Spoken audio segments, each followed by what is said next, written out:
Hey guys, this is Alan with Devil May Play Podcast, and we're bringing you a very special episode specifically focused on the upcoming Zelda game, Breath of the Wild. Hey guys, Trip here, and let's talk about Zelda. That's what we're going to do today. Exactly. As of the moment that we're recording this podcast, the game will be releasing in 1 week, which is March 3rd. So we're Jeez, really? recording it.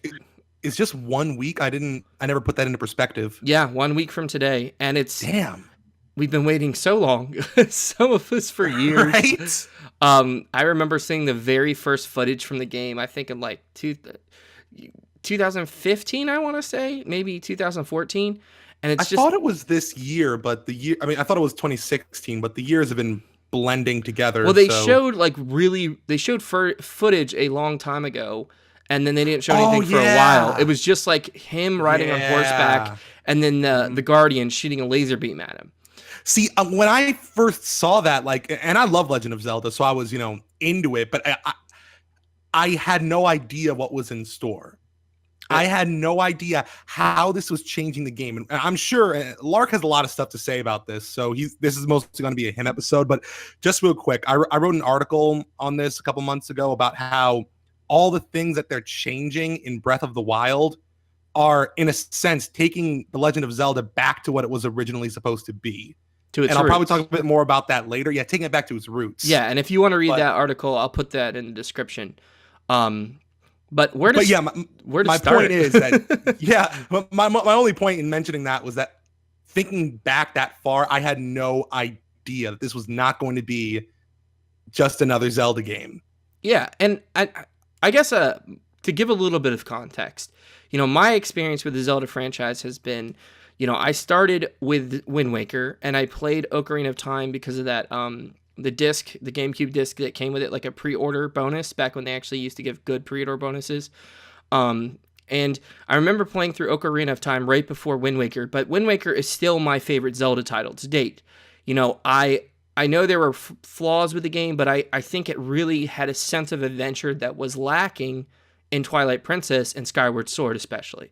So here we are, it's 2017, and Breath of the Wild comes out, and we've seen more and more footage, and the more footage that I see of this game, the more I get that sense of adventure, like anything can happen. Yes.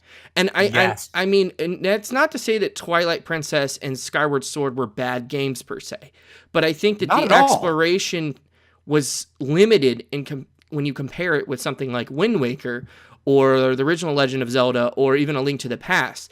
Right. With Twilight Princess, it kind of felt lonely, I guess. Like there wasn't much to do. Part of it is that there's been this structure, this very set structure tied into the Zelda series for years now. Mm-hmm.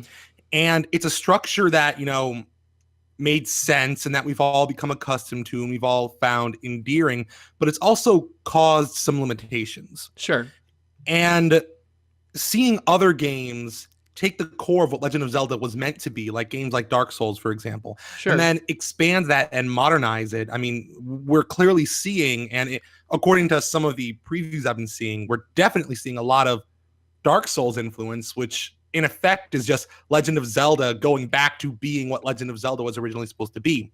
Because if you really read up on what their ideas for Legend of Zelda was, what their plans were, what they wanted from the get-go, from the first game, right? And also in Ocarina of Time, they were trying to move this series forward for years. And when I say move it forward, I'm not implying that I haven't liked the last couple titles. No, I can't think of a single Zelda game off the top of my head that I didn't like or didn't love, really. Mm-hmm. But they've been trying to break out of this box for so long. They've been trying to get back to their philosophical basis by modernizing and creating some more complex systems and switching the game up a bit. It's interesting. And now they can. It's interesting you say that because I was reading a Game Informer article recently, and the producer, Eiji Aonuma, I don't know if that's the right way to say his name, but the producer for the Zelda series was talking about the fact that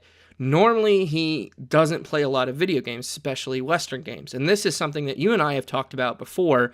Nintendo has a tendency to be insular.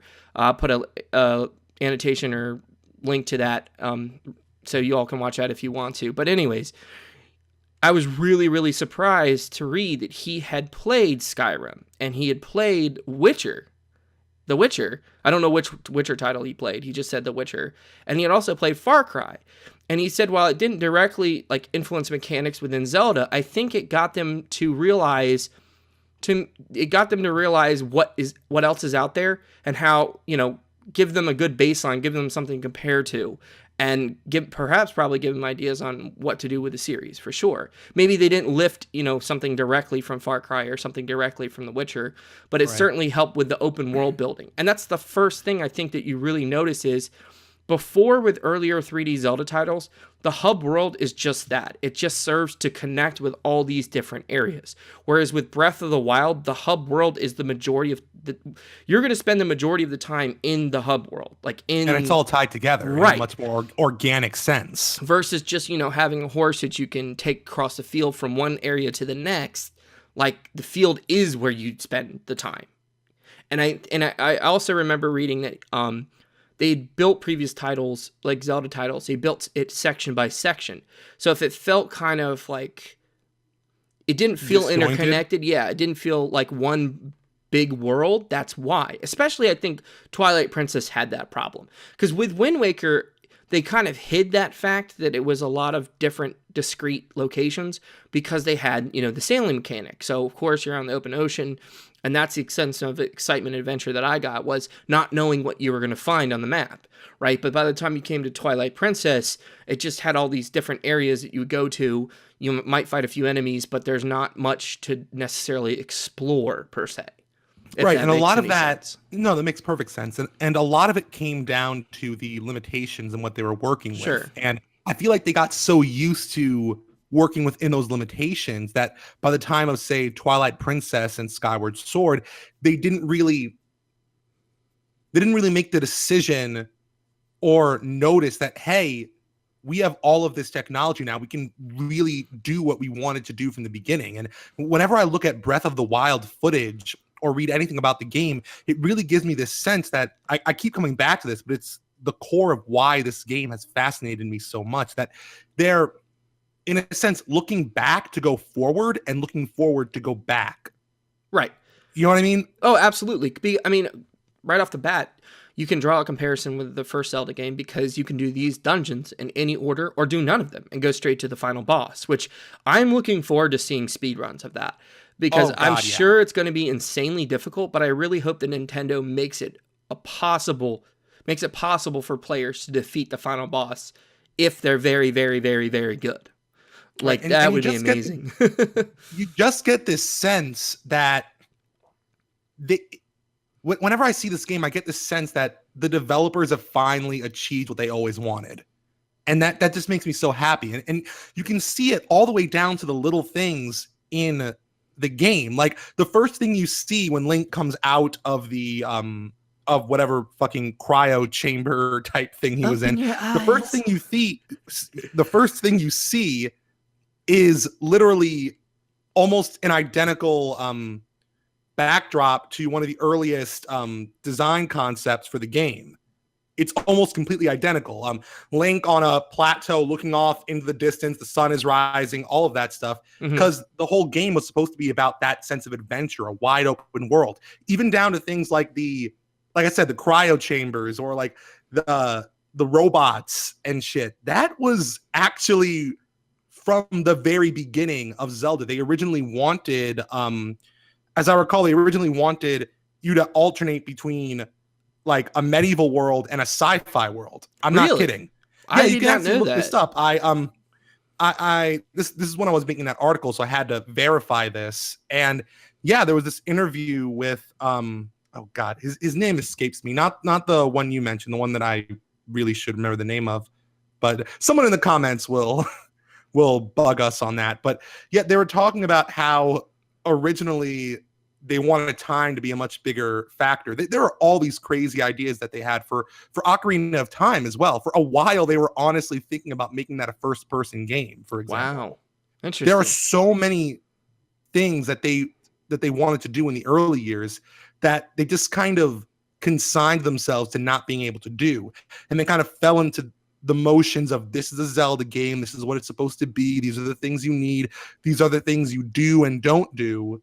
Mm-hmm. But now, like, they're breaking all the barriers. Like, seeing Link scale a wall, just being able to jump whenever you want to, is stuff like that just makes my brain that literally grew up on Zelda. Some of my earliest memories are Zelda based. It just makes my brain explode. Well, let me explode your brain even further. Again, I was reading a recent Game Informer article, also a GameSpot article, which I'll post in the description, where they were talking about the fact that there's not a lot of hand-holding in this title. And that's good, right? I certainly think a lot of people have complained, myself included, about some of the tutorial sections in, say, Twilight Princess or Skyward Sword. Ocarina of Time, that fucking owl. Oh, yeah. So, in this game, it seems like they don't necessarily tell you a lot and leave it up to you to figure it out. Specifically, things like weapons degrade over time. So, for the first couple hours of the game, at least, which is what reviewers and previewers have been playing, first 5 hours of the game, you have to pick up enemy weapons. So that introduces a whole new dynamic. And then also, I've read that you have to account for, what is it? Not drag on the bow, but the drop. Like when you fire an arrow, you have to account for that. It doesn't shoot like a straight line, which is nice. Good. Also, you have to catch the boomerang when it comes back. Oh shit! Like I saw this, something. Somebody was comparing it. Seriously? Yeah, somebody was comparing Horizon Zero Dawn with Zelda and said that Zelda's systems felt more dynamic, which is like, what? Like, because I'm excited for both of those games.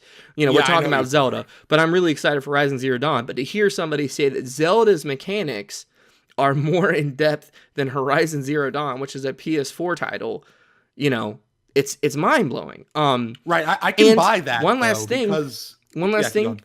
When it's raining, you can't climb up slick surfaces like a mountain. I fucking see. This is the type of shit I go on about this all the time on this fucking podcast. I do it on my channel too. You know this. I love emergent gameplay. I love systems-based gameplay. I don't like it when that's all there is. But if you can tie that into a great world and a great story and just interesting stuff, I love systems-based gameplay where all those unpredictable factors play into your experience so that it never ends. You can keep having a new experience with different combinations of all these different things happening at once to create something that nobody else is going to experience. And it creates a situation where you never run out of things to do. You never run out of things to experience. Sure, maybe you'll have a certain battle where, you know, it'll be raining and, you know, you won't be able to, you know, use fire as much, and, you know, certain enemies will be around, and, you know, you try to run away, so you try to crawl up the side of the wall, but you can't, and you slip down, and you get mauled by bokoblins or whatever they're called.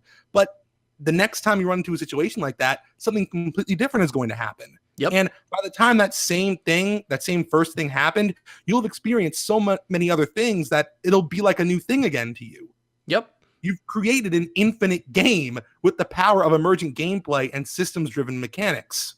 Yep. Who would think that we would be saying, like, a Legend of Zelda title would have this level of detail in it? And it's a level always of deserved detail. it. Yeah, I know, but I know. I'm so pumped about this. I know. Man. I am too, man. I really am. And it's funny because I kind of was talking in a previous podcast about being a little disappointed in the graphical differences between the Wii U version and the Switch version. But now I don't even care. I'm just excited to play the game, and reading these two articles that I read, it's just like you said, it fits. It makes perfect sense. It's given, Zelda has been, the first Zelda game was all about adventure and player choice, especially. You can play the game in any order you want. You can go, like I said, you can start the game out, have no weapons, pick up a weapon, go all the way to the final boss, and fight the final boss. You might die. You probably will die. You can do that. It's trial by fire. I mean, from what I've also read, the difficulty is way harder than previous Zelda titles. Oh yeah, that's what I was going to bring up. The difficulty. I was reading this Polygon preview, and that was the one thing they kept coming back to. This game is apparently pretty hardcore, and I think a lot of it is based on less on the game actually being hard so much as if you go to a location you're not ready for yet, you will get fucking zonked. Yeah. Yeah, and you But can't just rush up on enemies and they'll attack you one by one. They'll attack you en masse, which is yeah, it feels like I don't want to say mature, but like a fully fledged Zelda title. Like it's no, like I said, I don't even know. I'm at a loss for words. It's overwhelming. I know. It's overwhelming. And we haven't even got to one of arguably my favorite parts of the previews that I've seen so far, which is the music. Oh, yeah. And I'm probably going to get this name wrong. Manaka Yakaona is the main composer. I believe that's her name. I actually don't know if it's a male or female. Anyways, I'll just say that's the composer's name. For yourself. I know. Well, anyways, from the moment I heard that the Breath of the Wild main theme, okay, it got me. Like immediately, I was hooked on this world, and that's something that Skyward Sword really never did. The main theme was okay. It was like the Zelda's a Lullaby in reverse. I don't know if you knew that, but I think I said that before. Yeah, it's Zelda's a Lullaby in reverse. But the majority of the game, the music in that game just was kind of underwhelming to me. And hearing that Breath of the Wild main theme, and especially pairing it up with the visuals, the vast landscapes, the ice or snow-covered mountains, volcanic mountains, open fields, oceans, it's just like you said, my mind is brimming with all the possibilities. There's animals that are in the game and you have to tame horses to ride them. You can pick up chickens and throw them and then they'll drop eggs for you. You can pet a dog and it will follow you around. I mean, you are a major, major proponent for emergent gameplay. And I think this is going to be your game for emergent. And like I said, Zelda is not a title that you typically associate with emergent gameplay. You typically associate that with something like Grand Theft Auto or another sandbox type game. And it's just so wonderful to see how well, emergent sandbox gameplay and Zelda match. Because along with all the emergent gameplay, you have, I don't even know the number, but all of these little, I want to call them dungeons. What are they calling them? Shrines. Shrines, right. Where they're smaller, like mini dungeons. And some of them give you items, and some of them just give you currency for, I don't know actually what it is, but it's some form of currency. It's just, I can just see myself, this is going to be like Witcher 3 for me. I'm just going to say that. For all our fans of the podcast, they know how much I love The Witcher 3. This game really it's poised to be, if not the best Zelda game, then the Zelda game that just changes it up. And I mean, I really don't feel like when you go back and you look back at previous titles, you had like Legend of Zelda, then A Link to the Past, then, Ocarina of Time, and all these games kind of changed. They turned the Zelda formula not on its head, but it moved the series forward. Wind Waker I wouldn't say it really moved the series forward necessarily, because they didn't, decide to do, the main design for that was having, the ocean and exploration like that, all that. So Twilight Princess really didn't follow it through. But this game, I think, is going to change the way that all future Zelda games play. I think. That's my prediction. That's my bold analysis. Yeah. After this, there's not going to be going back to, Twilight Princess style or Skyward Sword style Zelda games, I don't think. Not even unless they're Ocarina or not even Ocarina or Majora's Mask style. And Majora's Mask is my favorite Zelda game, but yeah. I mean, I'm ready, man. I'm so fucking ready. I don't even have a Switch. My Wii U is back at my grandparents' house. I'm not sure exactly where it is. You better go get it. I did hear that the title on the Switch, for all of you Switch users, just a heads up, I've heard that it's around 14 gigs to install on the Switch, and there's only 32 gigs. Don't install. Just get it's another bullshit thing with the Switch, the amount of memory gigs, like the amount of memory and all that shit. Just use the disc. I normally, or the cartridge, because it's cartridge based. Cartridge, yeah.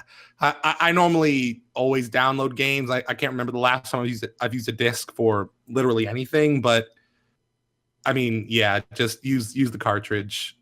Well, any final thoughts? I mean, it looks like to me, the final thought I want to throw out there is voice acting, like full-fledged voice acting.